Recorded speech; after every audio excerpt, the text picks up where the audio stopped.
Assalamualaikum warahmatullahi wabarakatuh. Perkenalkan, nama saya Steven Kudrat Utama dengan NIM 073322063. Pada kesempatan kali ini, saya akan mempresentasikan mengenai UTS batubara. Pertama, apa itu batubara? Batubara adalah batuan sedimen yang mudah terbakar karena mengandung hidrokarbon terbentuk dari endapan organik seperti tanaman atau hewan yang hidup lebih dari 300 juta tahun yang lalu. Terbentuk karena adanya tekanan dan temperatur yang tinggi dan berlangsung dalam selang waktu yang sangat lama dan hanya terjadi pada era-era tertentu sepanjang sejarah geologi. Untuk poin pertama di sini, saya akan menjelaskan mengenai proses dari metamorfosa batu bara.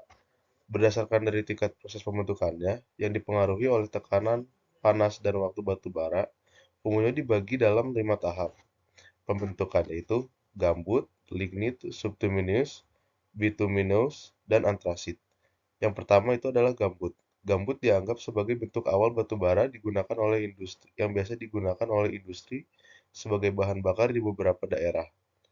Dalam bentuk dehidrasinya, pit merupakan penyerap tumpahan bahan bakar dan minyak yang sangat efektif baik di darat dan air. Pit memiliki kadar air di atas 75% serta nilai kalori yang paling rendah. Yang kedua itu lignit atau batu bara coklat adalah peringkat rendah dari batu bara yang digunakan hampir secara eksklusif sebagai bahan bakar pembangkit tenaga listrik. Lignit adalah batu bara yang sangat lunak yang mengandung air 35-75% dari beratnya. Yang ketiga ada subbituminous. Batu bara bitumen yang sifatnya berkisar di antara batu bara lignit dan bituminous. Biasanya digunakan umumnya sebagai bahan bakar pembangkit listrik, tenaga uap, dan merupakan sumber penting bagi hidrokarbon aromatik untuk industri sintetis kimia. Si bitumen mengandung sedikit karbon dan banyak air dan oleh karenanya menjadi sumber panas yang kurang efisien dibandingkan dengan bituminous. Yang keempat ada bituminous atau bitumen, yang adalah merupakan batuan sedimen padat yang biasanya berwarna hitam tapi kadang-kadang berwarna coklat tua. Digunakan umumnya sebagai bahan bakar di pembangkit listrik tenaga uap dalam jumlah besar. Digunakan untuk aplikasi panas dan daya di sektor manufaktur dan digunakan untuk membuat kokas bitumen mengandung 68-86% unsur karbon C dan berkadar air 8-10% dari beratnya. Lalu yang kelima yang terakhir adalah antrasit. Antrasit adalah batu bara keras hitam glossy yang digunakan umumnya untuk pemanas ruang, perumahan, dan komersial antrasit. Antrasit adalah kelas tertinggi dengan warna hitam berkilauan luster metalik yang mengandung antara 86% sampai 98% unsur karbon C dan mempunyai kadar air yang kurang dari 8%. Lalu selanjutnya saya di sini akan menjelaskan mengenai formasi pembawa batu bara. Yang pertama yaitu ada cekungan Sumatera yang berlokasi di Jambi dan memiliki formasi tanjung dan lahat. Lalu yang kedua ada cekungan Ombilin yang berlokasi di Sumatera Barat dan memiliki formasi Ombilin. Lalu yang ketiga ada cekungan Sumatera Selatan yang berlokasi di Sumatera Selatan dan memiliki formasi Palembang dan Muara Enim. Lalu yang keempat ada cekungan Bengkulu yang berlokasi di Provinsi Bengkulu dan memiliki formasi Bengkulu. Lalu yang kelima ada cekungan Jatibarang yang berlokasi di Jawa Barat dan memiliki formasi Jatibarang. Lalu yang keenam ada cekungan Barito yang berlokasi di Kalimantan Selatan dan Tengah dan memiliki formasi Barito dan Warukin. Lalu yang ketujuh ada cekungan Pasir Asam-Asem yang berlokasi di Provinsi Kalimantan Timur dan memiliki formasi pasir dan asam-asam. Lalu yang kedelapan ada cekungan Sulawesi Selatan yang memiliki formasi Walanae dan berlokasi di Sulawesi Selatan. Lalu yang kesembilan ada cekungan Berau yang berlokasi di Kalimantan Timur dan memiliki formasi Berau. Lalu yang ke-10 ada cekungan Kutai yang berlokasi di Kalimantan Timur dan memiliki formasi Kutai. Lalu yang terakhir ada cekungan Entarakan yang berlokasi di Kalimantan Utara dan memiliki formasi Tarakan. Selanjutnya di sini saya akan menjelaskan mengenai komponen pada batu bara. Pada umumnya, batu bara terdiri dari 3 komponen yaitu total air, mineral matter, dan batu bara murni. Yang pertama yaitu kadar air batu bara. Moisture batu bara ialah air yang menguap dari batu bara apabila dipanaskan pada suhu 105–110 derajat Celcius. Terdapat dua jenis kandungan moisture dalam batu bara, yaitu inherent moisture, air bawaan, dan adherent moisture atau air tambahan. Inherent moisture terikat secara fisik di dalam pori-pori batu bara, sementara adherent moisture terdapat di permukaan batu bara atau di pori yang lebih besar. Keberadaan keduanya ini dapat mempengaruhi kualitas dan peringkat dari batu bara.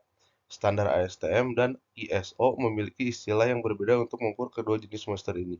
Total moisture ini merupakan jumlah keseluruhan air yang ada pada batu bara, termasuk inherent dan adherent moisture. Lalu ada zat mineral atau mineral matter. Mineral matter terdiri atas komponen-komponen yang dapat dibedakan secara kimia fisika. Zat mineral terdiri atas dari abu dan zat anorganik. Mineral terbanyak di dalam batu bara yaitu kaolin, lempung, pirit, dan kalsit. Mineral-mineral itu akan mempertinggi kadar silikon oksida dan berbagai senyawa silikon lainnya. Oksida aluminium, besi, dan kalsium di dalam abu. Kemudian menyusul berbagai jenis senyawa magnesium, natrium, kalium, mangan, fosfor, dan sulfur di dalam es atau debu atau abu dengan persentase yang berbeda-beda. Lalu yang terakhir ada cold matter. Senyawa batu bara ini terdiri atas zat organik yang mudah menguap dan fixed karbon. Yang pertama, zat organik yang mudah menguap atau organic volatile matter, tersusun atas gas yang dapat terbakar seperti hidrogen, karbon monoksida, dan metan, uap yang dapat mengembun seperti tar dengan sedikit kandungan gas yang dapat terbakar, uap seperti karbon dioksida, dan air yang terbentuk dari pengurangan senyawa karbon secara termal. Lalu yang kedua ada karbon tertambat atau fixed karbon. Karbon tertambat merupakan banyaknya karbon yang tersisa setelah moisture, volatile matter, dan es dihilangkan, menggambarkan sisa penguraian dari komponen organik batu bara ditambah sedikit senyawa nitrogen belerang, hidrogen, dan mungkin oksigen yang terserap atau bersatu secara kimiawi. Lalu di sini ada peringkat batu bara. Jadi gambar ini merupakan gambar grafik kualitas batu bara yang berdasarkan dari survei geologi Amerika Serikat yang menunjukkan kelas dari batu bara. Jadi kelas batu bara ini tuh dibedakan berdasarkan dari warnanya. Yang membedakan warna ini merupakan kandungan dari panas, air, dan kandungan karbonnya. Jadi pada awalnya ketika batu bara berjenis gambut atau pit dipanaskan, air akan menguap sehingga terbuang dan karbon akan meningkat. Dan perlahan-lahan akan semakin ke kiri dan ke atas seperti yang ada di grafik.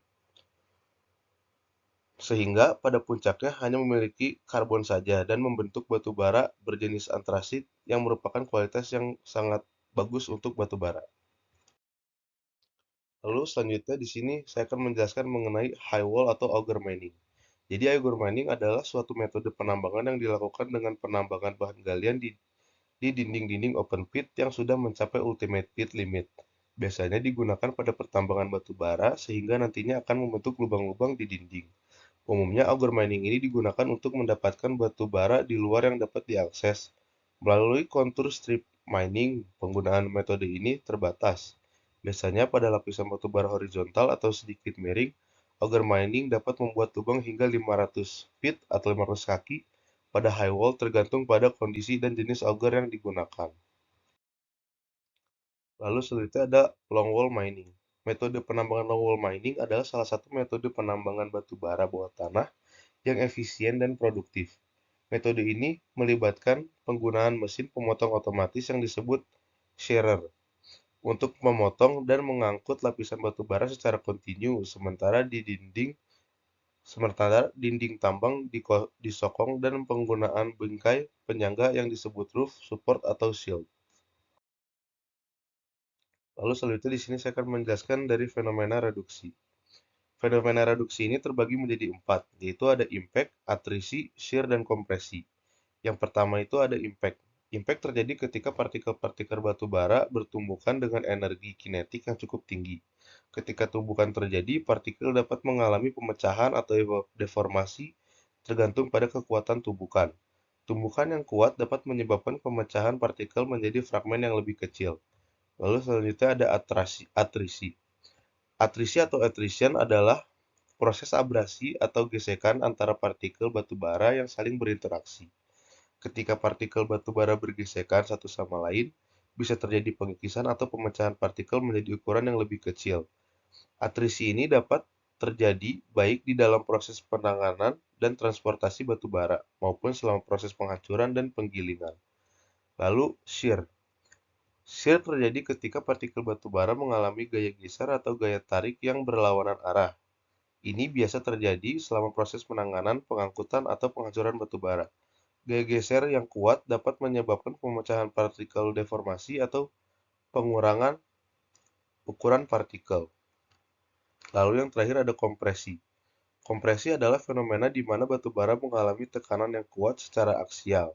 Tekanan ini biasa berasal dari berbagai sumber seperti berat material di atasnya atau gaya tekanan yang dihasilkan selama proses penghancuran atau penggalian.